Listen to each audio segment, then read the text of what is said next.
అత్తయ్య 2 నెలలు నిన్ను విడిచిపెట్టి ఉండలేను అత్తయ్య, ఆయన రమ్మంటున్నారని వెళ్తున్నాను. నాకు ఆశ్చర్యం వేసింది, ఏమిటి కోడలు అత్తగారిని పట్టుకుని ఏడవడం ఏమిటి, 2 నెలలు ఉండలేను అత్తయ్య అని చెప్పి ఆ రోజు వాళ్ళ ఇంట్లో నేను పలహారం చేస్తున్నాను. చేస్తూ ఆయనతో అన్నాను, అయ్యా బహుశా మీ అమ్మగారు మీ భార్య గారిని చాలా ప్రేమతో చూసి ఉండాలి, అదే సంస్కారం మీ ఆవిడకి కూడా వచ్చింది, కోడళ్ళని అంత ప్రేమగా చూస్తున్నారన్నాడు. ఆయన పలహారం చేస్తున్న ఆయన ఆపి, మా అమ్మ గురించి ఒక్క మాట వ్యతిరేకంగా మాట్లాడడం నాకు ఇష్టం లేదు, కానీ కోటేశ్వరారు మా అమ్మ చాలా బాధ పెట్టిందండి నా భార్యని, అయినా మా అమ్మ నాకు పూజనీయురాలు, నేను ఒక్క మాట మా అమ్మకి వ్యతిరేకంగా మాట్లాడను.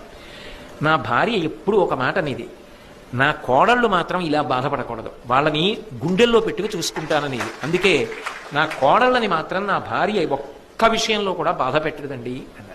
ఆ ఇంట ప్రశాంతత, ఆ ఇంటి వృద్ధి అంతా ఎందువల్ల వచ్చిందంటే తాను కష్టపడినా ఆ కష్టం తన కోడలకి రాకూడదని ఆలోచించిన అత్తగారి పెద్ద మనసు.